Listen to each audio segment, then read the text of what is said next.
Today, we are going to talk about geo-targeting advice with our team. So before we do that, don't forget to rate, review, subscribe, whatever platform you're on. It helps a lot. Without further ado, let's go ahead and check out what my team has to say. Thanks, Eric.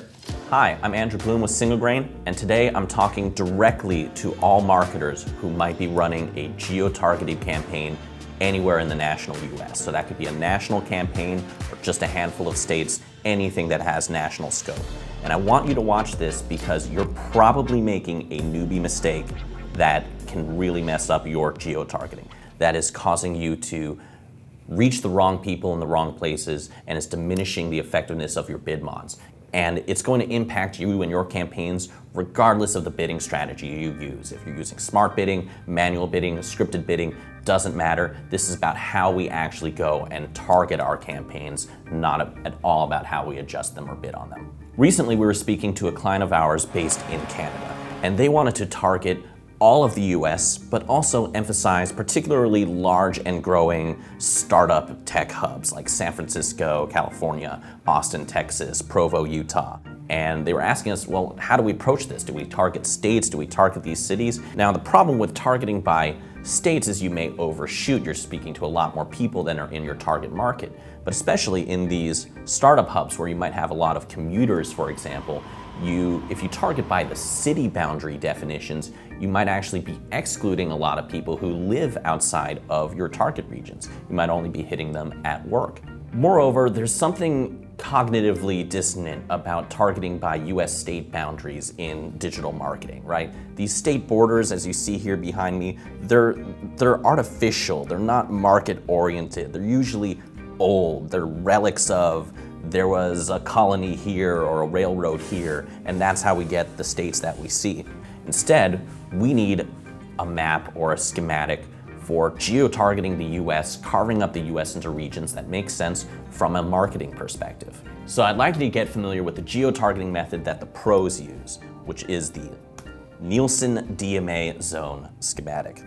Now, instead of 50 states, this schematic actually chops up the US into 210 individual market regions. For example, we can zoom in on, let's say, Ohio here, and we can see you're not going to be targeting the state of Ohio. You're going to be going a little bit deeper. You might want to target Dayton and Columbus, but not Cleveland, Akron, not Toledo. It gives you a lot more resolution than state-by-state targeting. Now, this has been our preferred method of geo-targeting national campaigns for the last few years, and especially here at Single Grain, we've seen up to a 30% increase in geo-optimization efficiency just by switching to this method of geo-targeting schematics versus state-by-state models.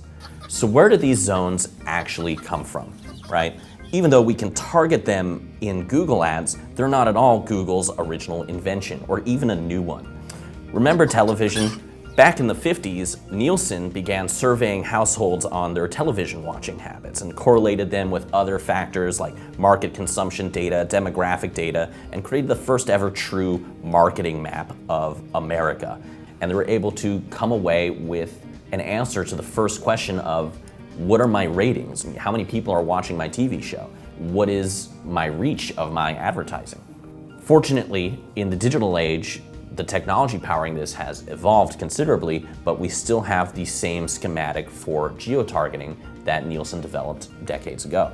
Now, Nielsen actually partners with Google to provide these zones and making them targetable to advertisers free of charge. There's no sign up, there's no enrollment, there's no application. It's just there natively in the platform, and you can target it right now for any of your campaigns. And this is actually an interesting example of one of the last few external DMPs that are partnered with Google that you don't have to go through a fancy application process for.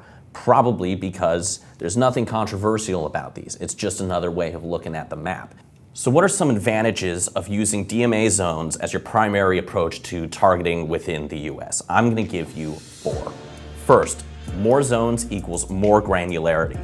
Patterns will emerge much more quickly without getting lost in the weeds if you geo-target deeper, versus if you go even deeper, looking at counties, cities, zip codes. Yeah, you can get technically more precision, but you're going to be so inundated with data, you're going to be unable to actually optimize effectively.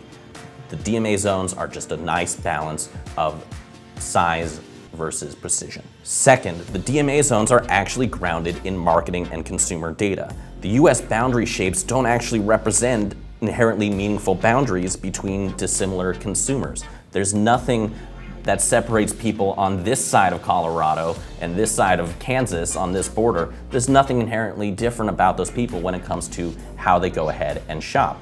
But we can actually see Nielsen has found some overlap regions where there actually are those differences. And if you were targeting state by state, you would miss out on that and you'd have less precision in your targeting. So if you're wondering why the DMA zones are shaped the way they are, it's because Nielsen knows that's how people consume. If you're wondering why the US states are shaped the way they are, I have an excellent History Channel show for you. Thirdly, targeting the US DMA zones unlocks more efficient optimization.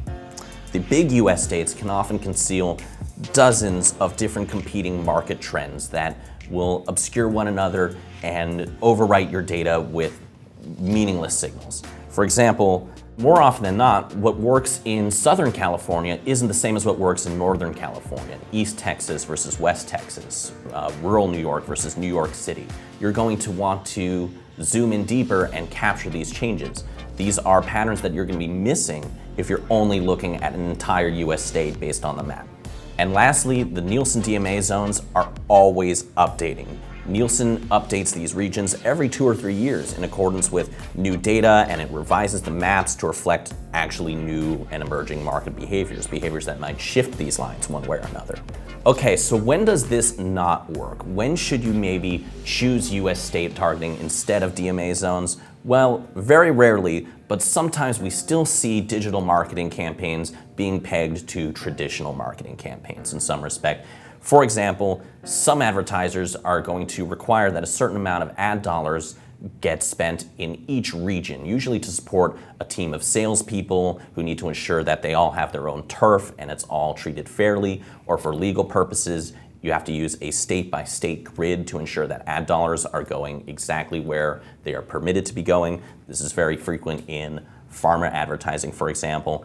And only in those scenarios are you going to be boxed out of using DMA zone targeting, or especially when you want to just be super sure that your dollars are going to a state, not some complex grid that someone is, outside of marketing is probably not going to understand. But beyond that, we have seen DMA zone targeting be vastly more effective than US state targeting in virtually every Google campaign that we've run. So that's my spiel for today. I hope you've had an interesting revelation here, seeing how the pros do geo-targeting. So let me know in the comments, are you going to continue to use state-by-state targeting for your national campaigns, or are you going to try out the Nielsen DMA zones? Love to hear all about it. If you have any questions, let me know in the comments. But for now, back to you, Eric. All right, so I hope you enjoyed that. Don't forget to leave a comment no matter what platform you're on. And don't forget to check out the next clip, and we'll see you tomorrow.